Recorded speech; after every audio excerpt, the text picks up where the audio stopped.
আমরা জানি communication skill সবচেয়ে বেশি গুরুত্বপূর্ণ ইন ফিউচারে এবং বর্তমান সময়েও, কারণ কমিউনিকেশন স্কিল ছাড়া আপনি কখনোই দৌড়াইতে পারবেন না কোনো জায়গায়। কমিউনিকেশন স্কিল যদি আপনার মাঝখানে থেকে থাকে তাহলে অবশ্যই কিন্তু আপনি বিভিন্ন রকমের কাজ করতে পারবেন, আপনি মানুষদের সাথে ইন্টারাক্ট করতে পারবেন পারফেক্টলি। কিন্তু সবাই আমরা জানি কমিউনিকেশন স্কিল কী, কেন শিখতে হবে, সব কিছু আমরা জানি, কিন্তু কমিউনিকেশন স্কিল শেখার যে উপায়গুলো রয়েছে সেগুলো আমরা কিন্তু পারফেক্টলি জানি না।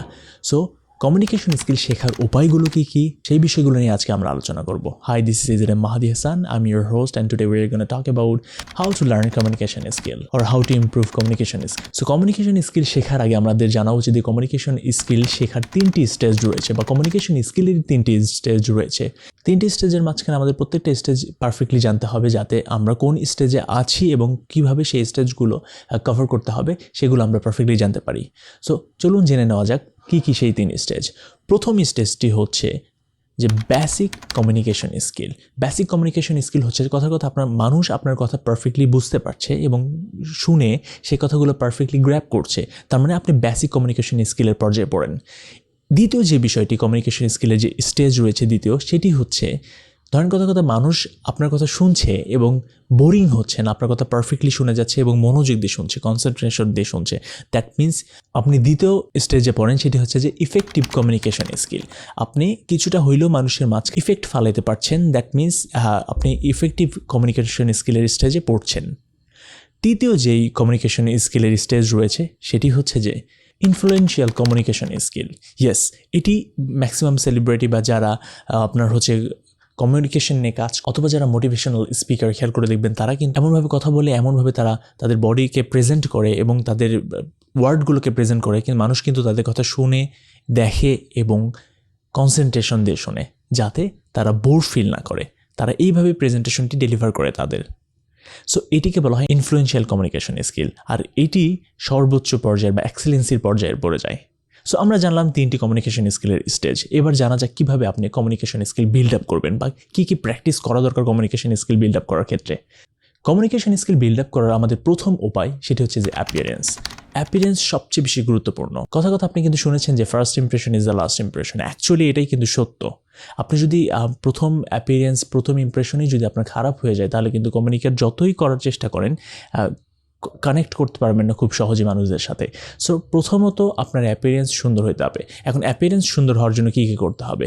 অনেক মানুষ ভাবে থাকেন যে অ্যাপিয়ারেন্স সুন্দর করার জন্য দামি দামি কাপড় চোপড় পরতে হবে, ড্রেস আপ সেরকম দামি করতে হবে, স্যুট বুট পরতে হবে। না, কিছুই না। আপনি যদি চিন্তা করে থাকেন যে স্যুট বুট পরলে আপনার অ্যাপিয়ারেন্স ভালো হবে, তাহলে কিন্তু এটা ভুল কথা। আপনার অ্যাপিয়ারেন্সের মানে বোঝাচ্ছে হচ্ছে আপনি নিট অ্যান্ড ক্লিন থাকবেন। কথা আপনার চুলটা একটু নিট অ্যান্ড ক্লিনভাবে কাটবেন। এরকম হইতে পারে যে আপনি যে ড্রেসটা পরেছেন সেই ড্রেসটা ময়লাযুক্ত ড্রেস না হয়ে একটু যদি শার্ট পরে থাকেন তাহলে সেই শার্টটা একটু ইস্ত্রি করে পরলেন। এগুলো কিন্তু অ্যাপিয়ারেন্সের মাঝখানে পড়ে। সো মানুষের যখন বা কর্পোরেট লাইফে যখন যাবেন বা ইউনিভার্সিটি লাইফে যখন আছেন আপনারা, তাহলে কিন্তু আপনারা যখন প্রেজেন্টেশনে যাচ্ছেন বা কোনো ভাইভাতে যাচ্ছেন, তখন কিন্তু আপনাদের অ্যাপিয়ারেন্স পারফেক্টলি করেই যাওয়ার চেষ্টা করেন আপনারা, তাই না? এরকম যদি আপনারা সেই স্টুডেন্ট লাইফ থেকেই যদি এটা শেখা শুরু করেন, তাহলে কিন্তু আপনাদের কর্পোরেট লাইফটিও পারফেক্টলি কেটে যাবে, আর আপনাদের অ্যাপিয়ারেন্স পারফেক্টলি থেকে যাবে আপনাদের কর্পোরেট লাইফেও। So appearance is one of the most important part for the communication skill. Okay, অ্যাপিয়ারেন্সের মাঝখানে আরও একটি গুরুত্বপূর্ণ বিষয় পড়ে, সেটি হচ্ছে যে বডি ল্যাঙ্গুয়েজ। বডি ল্যাঙ্গুয়েজ সবচেয়ে বেশি গুরুত্বপূর্ণ। আপনি যখন মানুষের সাথে কমিউনিকেট করতেছেন, তখন আপনার বডি জেস্চার কীরকম আছে, আপনি কীভাবে দাঁড়িয়ে আছেন, কীভাবে আপনি হাত নাড়াচ্ছেন, এগুলো কিন্তু অনেকগুলো বিষয় ফ্যাক্টরস কাজ করে যখন কমিউনিকেট করবেন মানুষের সাথে। কথা আমি আপনাদের সাথে যখন কথা বলতেছি, তখন বিভিন্ন অঙ্গভঙ্গিমায় কথা বলতেছি। যখন আমি 2-3টা জিনিসের দেখানোর বিষয় হচ্ছে, সেই 2-3টা জিনিস আমি হাত দিয়ে দেখাচ্ছি, এটা কিন্তু জেস্চারের ভেতরে পড়ে। যখন আপনি কোনো মানুষের সাথে কথা বলতেছেন, তখন আপনি হাত নাড়িয়ে কথা বলতেছেন কিনা, আপনি হাত পকেটে রেখে কথা বলতেছেন কিনা, আপনি হাত গুটায় রেখে কথা বলতেছেন কিনা, এগুলো কিন্তু সব কিছু জেস্চারের মাঝখানে পড়ে। So body language is extremely important for you when you are talking for the people. So most importantly communication স্কিলের মাঝখানে বডি ল্যাঙ্গুয়েজ খুব বেশি গুরুত্বপূর্ণ। এর মাঝখানে আরেকটি পরে হচ্ছে আপনি পারফেক্টলি আই কন্ট্যাক্ট করতে পারছেন কিনা মানুষের সাথে। সো এই জিনিসগুলো যদি আপনার পারফেক্ট থেকে থাকে অ্যাপিয়ারেন্সের মাঝখানে, তাহলে কিন্তু ভালো একজন কমিউনিকেটর হওয়ার যাত্রা শুরু করেছেন। দ্বিতীয় যে বিষয়টি সবচেয়ে গুরুত্বপূর্ণ, সেটি হচ্ছে অ্যাভয়েড নেগেটিভ হ্যাবিটস। ওকে, অ্যাভয়েড নেগেটিভ হ্যাবিটসের মাঝখানে কী কী পড়তে পারে? আমরা বডি ল্যাঙ্গুয়েজ নিয়ে কথা বললাম বা অ্যাপিয়ারেন্স নিয়ে কথা বললাম, এর মাঝখানে কিছু হ্যাবিটস রয়েছে আমাদের যারা কমিউনিকেট করার সময় এই বাজে হ্যাবিটগুলো আমরা ইউজ করে থাকি। যেরকম হচ্ছে যে নখ চাবানো, অথবা আমরা অন্যদিকে তাকিয়ে আসি, কথা বলতেছি কিন্তু আমরা অন্যদিকে তাকায় আসি। একটা মানুষের সাথে কথা বলছি, কথা আমি আপনার সাথে কথা বলতেছি কিন্তু আমি অন্যদিকে তাকায় থেকে কথা বলছি, এরকম আমি অন্যদিকে তাকায় থেকে কথা বলতেছি কিন্তু আপনার কি ইন্টারেক্ট করতে পারবেন? আপনি আমার সাথে পারবেন না, বা ইন্টারেক্ট করা কখনোই সম্ভব না। সেই ক্ষেত্রে কিন্তু আপনি যখন কথা বলবেন তখন ডিরেক্ট আপনি যার সাথে কথা বলতেছেন তার সাথে কমিউনিকেট করেন, আই কন্ট্যাক্ট করেন পারফেক্টলি।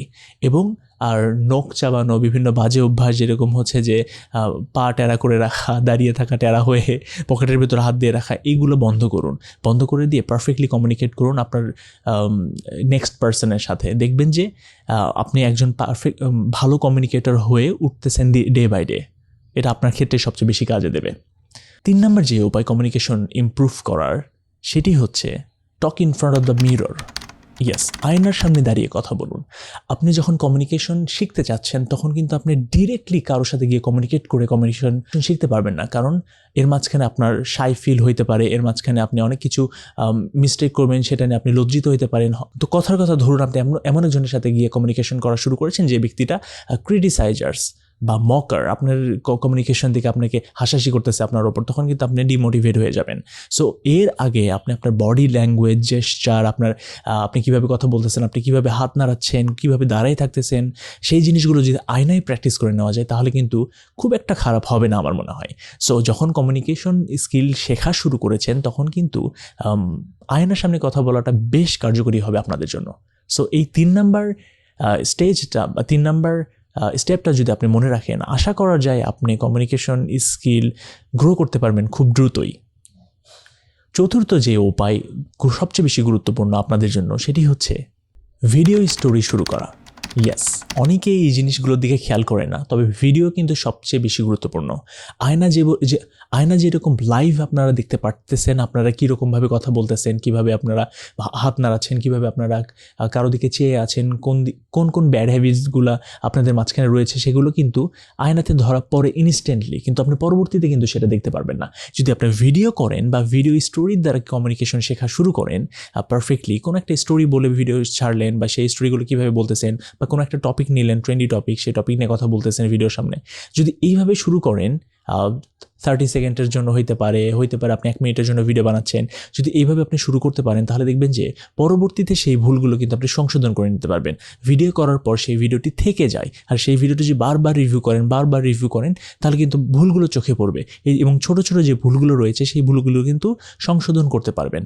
সবচেয়ে বড় বিষয় হচ্ছে যখন আমরা কথা বলি মানুষের সামনে, কথা বলার সময় কিন্তু আমরা অনেক রকমের আননেসেসারি ওয়ার্ড ইউজ করে থাকি, যেরকম হচ্ছে